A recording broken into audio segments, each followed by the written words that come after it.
It's late. You're in bed, scrolling through your phone, surrounded by hundreds of friends, yet you feel alone. You see perfect vacations, promotions, and smiling faces, but there's a hollow ache in your chest. How can you feel so isolated in a digital crowd? Here's the truth. You're not broken. This loneliness is built into the system. We have more connections than ever, but we're lonelier than any generation before. We've traded deep relationships for a shallow ocean of likes and story views. Tapping a heart on a photo isn't real connection. It's just being a spectator to someone's highlight reel. The platforms want you engaged with the app, not with people. You're interacting with curated versions, digital ghosts, not real friends. When you close the app, the silence feels even louder. You wonder if everyone else has it figured out, living their best lives. But here's the trick. Most of them are probably scrolling alone too, feeling the same pang of loneliness. We're all pretending, all performing, all feeling a little left out. The digital crowd is an illusion, connection without substance. The more we scroll, the more isolated we feel. It's not just you, it's all of us together, alone. The parade of perfect lives ends, and you're left with just you. But maybe, just maybe, that's where the real story begins. The first step is seeing through the illusion. This loneliness isn't your fault. It's a feature of the platforms we use. Social media companies want your attention, not your well-being. Every like, comment, and notification is engineered to keep you hooked. These are digital sugar rushes, quick hits that leave you empty. Real connection is slow, messy, and doesn't come with a notification sound. The algorithm rewards engagement, not intimacy. We've shifted from real, vulnerable relationships to quick, shallow interactions. For thousands of years, connection meant showing up, being present. Now it's all filtered through a screen, optimized for clicks. The platform wants you to feel involved, but you're just watching from a distance. When you feel lonely, it's your mind telling you something's missing. It's not a weakness, it's a signal. The tools we use aren't built for real connection. Your loneliness is a natural response to an unnatural system. Recognize it for what it is, a smoke alarm in your psyche. The problem isn't you, it's the design. The solution starts with seeing the system clearly. Don't blame yourself for feeling disconnected. The first step is understanding the game you're playing. You deserve more than digital crumbs. Real connection is possible, but it won't come from the algorithm.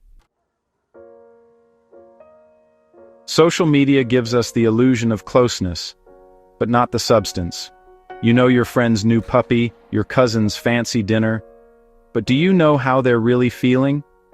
True connection is built on vulnerability, not visibility.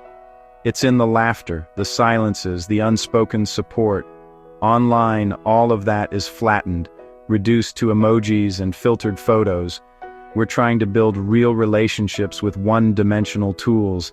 It's like reading sheet music and thinking you've heard the symphony. You can exchange comments for hours and still feel disconnected. The platform tricks you into thinking you've done the work of friendship. But tapping a screen isn't the same as sharing an experience. It's a social snack that leaves you hungrier than before. We're missing the texture, the nuance, the soul of real relationships. The more we substitute digital for real, the emptier we feel. The illusion of intimacy is powerful, but it's still an illusion. If you feel disconnected, it's because you're craving the real thing.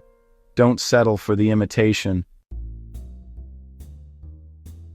Anthropologist Robin Dunbar says we can only maintain about 150 real relationships. Social media shatters that limit. Suddenly you're juggling hundreds, even thousands of friends. Our brains aren't built for this overload.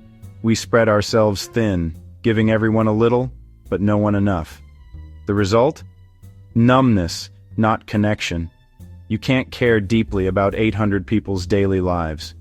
So you default to quick likes and generic comments. It's survival, not friendship. The math doesn't work, and you end up feeling like a bad friend to everyone. The more you try to keep up, the more disconnected you become. We're managing a network so big, it leaves us emotionally bankrupt. The answer isn't more connections, it's deeper ones. Focus on your real circle, not your follower count. Instagram isn't reality, it's a highlight reel. People post their wins, not their struggles. You see the best 1% of someone's life and compare it to your unfiltered reality. It's a game you can't win. This constant comparison breeds inadequacy and loneliness.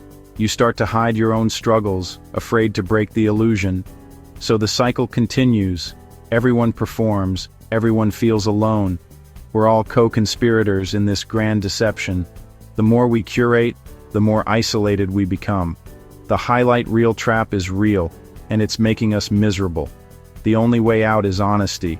Share the messy, not just the perfect. Break the cycle by being real. You're not alone in feeling less than.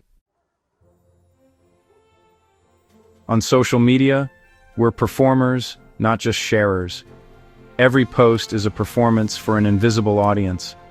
We curate, edit, and brand ourselves, chasing likes instead of authenticity.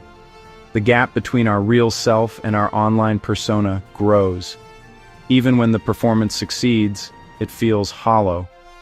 The validation isn't for you, it's for the character you're playing. You can get 100 likes and still feel unseen.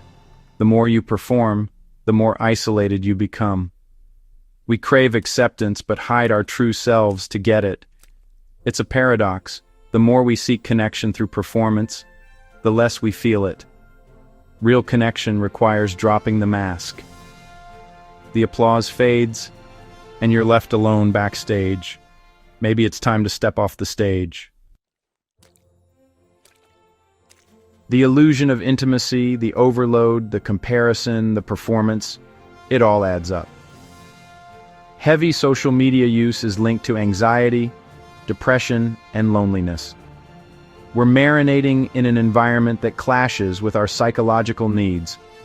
The pressure to keep up, to look perfect, to never miss out, it's exhausting. Hundreds of friends, but no one to call in a crisis.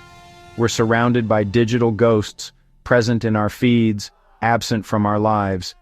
This is emotional malnutrition. It's not about weakness, it's about the system. Social media can connect, but it can also isolate. Recognizing the cost is the first step. The anxiety and emptiness are shared, not personal failures. You're not alone in feeling this way, it's the water we're all swimming in. So what now? You don't have to delete your accounts or move to the woods. The answer is intention, quality over quantity. Build real bridges to a few, not flimsy threads to many. Pick one or two people you truly want to reconnect with. Reach out, be specific, be honest. Move the conversation offline. A call, a coffee, a real moment. Give your full attention. Ask real questions. Listen. Share something unpolished about yourself. This isn't another task. It's a reallocation of energy. Spend less time scrolling, more time connecting. Use social media as a tool, not a substitute. Curate your feed. Mute what drains you. Follow what inspires. Take control of your time and energy. Invest in relationships that nourish you. Real connection takes effort, but it's worth it. Start small, but start. The algorithm won't do it for you. You have to build the bridge yourself. If you feel lonely in a crowd of online friends, it means you're beautifully human. The craving for real connection is not a flaw. It's fundamental. We're wired for deep bonds, not endless feeds. Digital shortcuts can't replace real community. Many of us are waking up to this digital hangover, hungry for something real. That hunger is a healthy sign. Wanting more than a screen can give is proof you're alive. Millions feel the same ache. Let it guide you, not shame you. Close the app, open a door, send a real message. Invest in people who see you, not just your posts. The journey back to connection is hard, but it's the most human path. The fact that you want it is the most hopeful sign of all.